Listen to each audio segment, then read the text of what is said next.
हम साईं बाबा की नगरी शिरडी पहुंच गए हैं। और मुंबई से शिरडी का रास्ता करीब 5.5 घंटे लिए वंदे भारत एक्सप्रेस।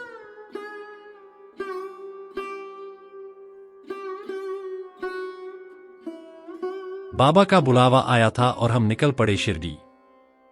हमने मुंबई के सीएसएमटी स्टेशन से वंदे भारत एक्सप्रेस पकड़ी।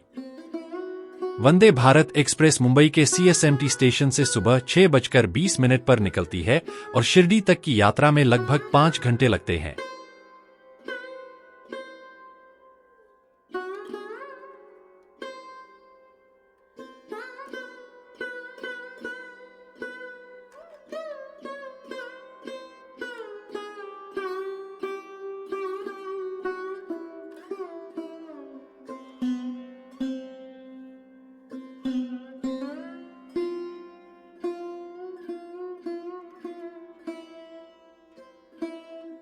वंदे भारत एक्सप्रेस में बहुत आरामदायक यात्रा रही।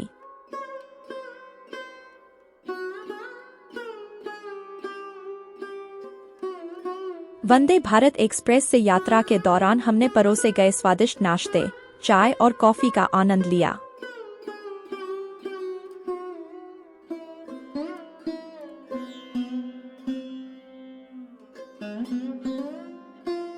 वंदे भारत एक्सप्रेस अपने मंजिल साईनगर शिरडी पहुंचने से पहले दादर, ठाणे, कल्याण और नासिक रोड पर रुकती है।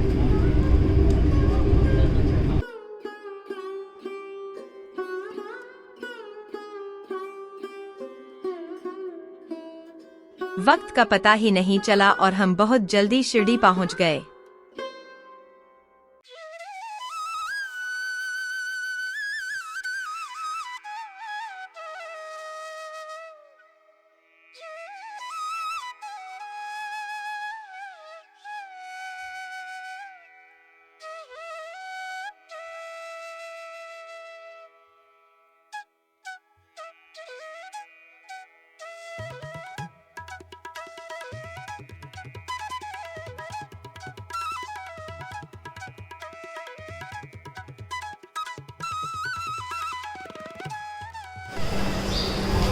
We have reached the Sainagar station from where the Shirdi temple is probably about 3 kilometers. हमने साईं नगर शिरडी रेलवे स्टेशन से अपने होटल के लिए एक ऑटो रिक्शा लिया। ड्राइवर गोकुल अच्छा था और हमने शिरडी में अपने प्रवास के दौरान उसकी सेवाओं का उपयोग किया। उनका संपर्क नंबर स्क्रीन पर दिया गया है। शिरडी रेलवे स्टेशन से हम होटल अबीगैल पहुंचे, जो शिरडी बाबा मंदिर के बहुत करीब है।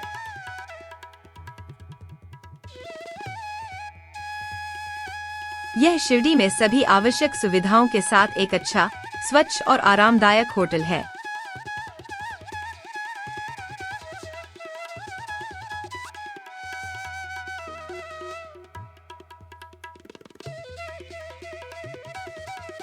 कुछ देर आराम करने के बाद हमने अबीगैल रेजिडेंसी होटल के रेस्तरां में दोपहर का भोजन किया, जो गुजराती, राजस्थानी, दक्षिण भारतीय, उत्तर भारतीय और महाराष्ट्रियन थाली परोसता है। क्योंकि हमारे शिरडी बाबा के दर्शन ऑनलाइन बुकिंग के माध्यम से अगले दिन सुबह के लिए निर्धारित था, हमने शाम को साई तीर्थ थीम पार्क की ओर रुख किया।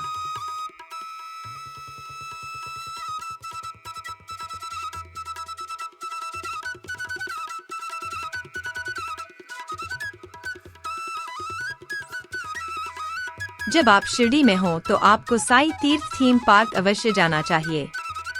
यह टेक्नोलॉजी के उपयोग से शिरडी साई बाबा के जीवन और समय को जीवंत बनाता है। साई तीर्थ थीम पार्क में प्रवेश करते ही आप लगभग 2.5 घंटे तक आध्यात्मिकता की आगोश में खोए रहेंगे। सबसे पहले आप शिरडी साईं बाबा के जीवन की घटनाओं को सबका मालिक एक नामक फिल्म में देखेंगे। लंका दहन और कालिया मर्दन जैसे 5D शो आपको मंत्र मुग्ध कर देंगे। पवित्र द्वारका माई एक रोबोटिक शो में जीवंत हो उठती है। साई तीर्थ थीम पार्क में आप एक नहीं 10 तीर्थ स्थानों की यात्रा कर सकते हैं। इसके लिए आपको हमारे साथ टेंपल राइड या तीर्थ यात्रा पर आना होगा। सबसे पहले हम दर्शन करेंगे प्रसिद्ध सिद्धि विनायक मंदिर जो मुंबई में है।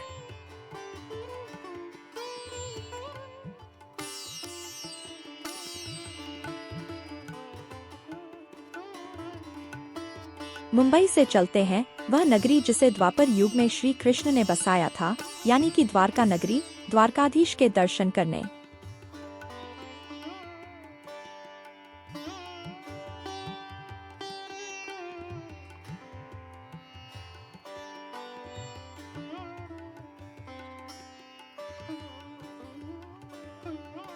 श्री कृष्ण के दर्शन के बाद अब समय है भगवान शिव के दर्शन के लिए केदारनाथ जाने का।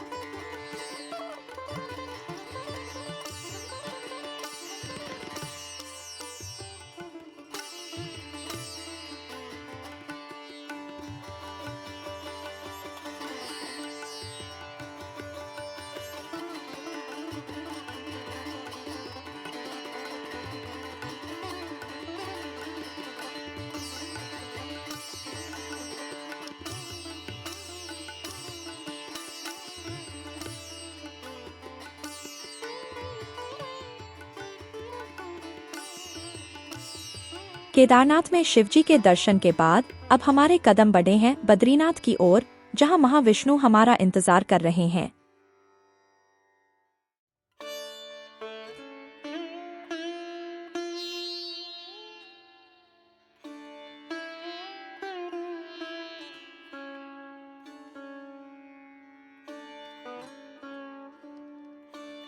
बद्रीनाथ में महाविष्णु की दर्शन के बाद अब समय था महाराष्ट्र की पंढरपुर धाम की ओर बढ़ने का, जहां श्री कृष्ण विठल के रूप में खड़े हैं।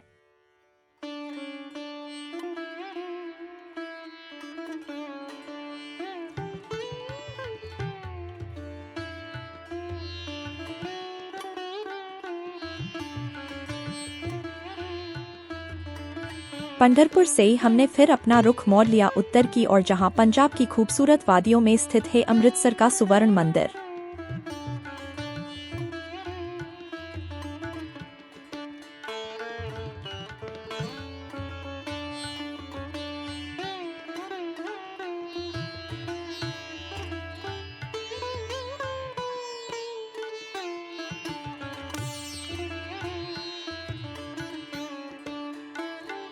और अब समय था चार धामों में एक ओडिशा की समुद्र किनारे पर स्थित पवित्र पुरी धाम चलने का, जहां श्री कृष्णा, बलभद्र और सुभद्रा के साथ विराजमान है।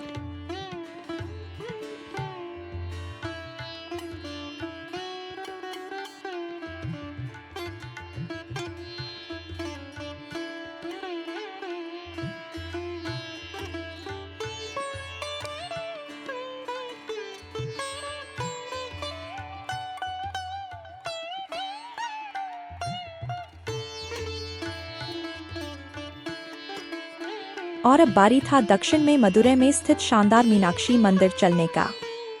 यह देवी मीनाक्षी अम्मन, जो कि पार्वती का एक रूप है, और उनके पति सुंदरेश्वर, जो कि शिव का एक रूप है, को समर्पित है।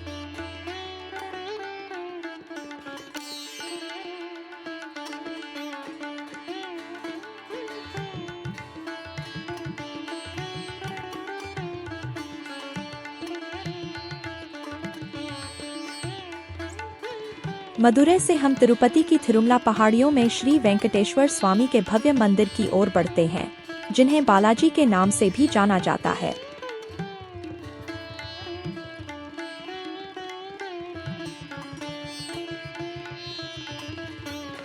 और हमारी तीर्थ यात्रा शिरडी के पवित्र स्थान पर समाप्त होती है, जहां साईं बाबा स्वयं हमारी प्रतीक्षा कर रहे हैं।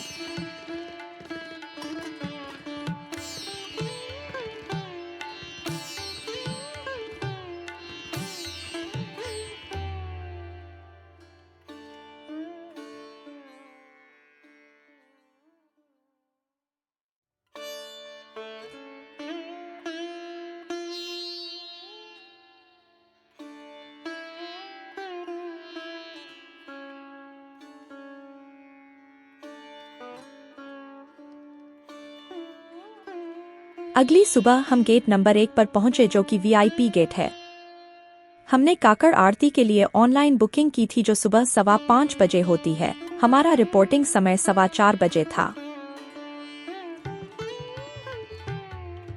अधिक जानकारी और दर्शन की ऑनलाइन बुकिंग के लिए शिरडी साईं संस्थान की आधिकारिक वेबसाइट पर जरूर जाएं। लिंक अब आपकी स्क्रीन पर है। कृपया ध्यान दें कि मंदिर में मोबाइल फोन, कैमरा, बैग आदि की अनुमति नहीं है। इन्हें आप बाहर बने काउंटर पर जमा करा सकते हैं। दूर दूर से लोग साईं बाबा के दर्शन के लिए शिरडी आते हैं। हमें पवित्र उदी के साथ उनका दर्शन और आशीर्वाद भी मिला।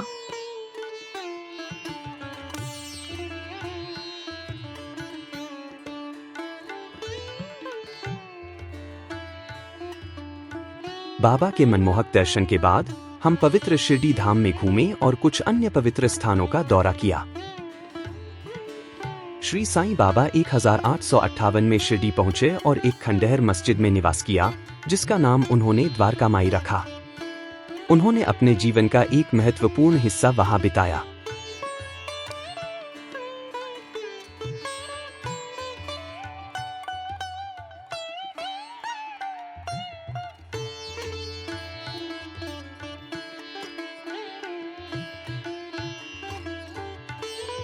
शिरडी में आपको एक और महत्वपूर्ण स्थान अवश्य देखना चाहिए, वह है चावड़ी। चावड़ी वह स्थान है जहां हर गुरुवार शाम को पालकी जुलूस निकाला जाता है। पालकी जुलूस हर गुरुवार शाम को द्वारका माई से चावड़ी तक निकलता है। जुलूस में शामिल है साईं बाबा की फोटो और पवित्र पादुकाएं। द्वारका माई और चावड़ी के बीच मारुति मंदिर है, जिसमें हनुमान की मूर्ति दक्षिण की ओर है। इसलिए इसे दक्षिण मुखी हनुमान मंदिर के नाम से भी जाना जाता है। इस हनुमान मंदिर का साईं बाबा से विशेष संबंध था।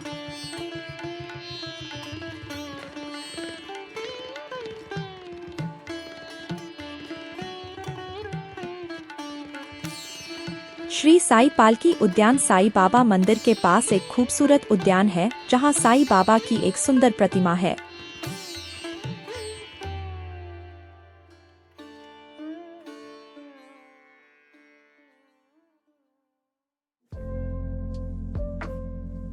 हम शिरडी में बाबा के दर्शन पाकर धन्य हो गए और अब साईं बाबा की भूमि छोड़ने का समय आ गया था। हमने शिरडी अंतर्राष्ट्रीय हवाई अड्डे से बेंगलुरु के लिए उड़ान भरी। क्या आप जानते हैं कि आप शिरडी से उड़ान भर सकते हैं? यहां से बेंगलुरु, चेन्नई, हैदराबाद, दिल्ली और विजयवाड़ा के लिए उड़ानें हैं। हालांकि हम शिरडी को बहुत पीछे छोड़ चुके थे, लेकिन ऐसा लग रहा था कि साईं बाबा केवल एक हाथ की दूरी पर थे।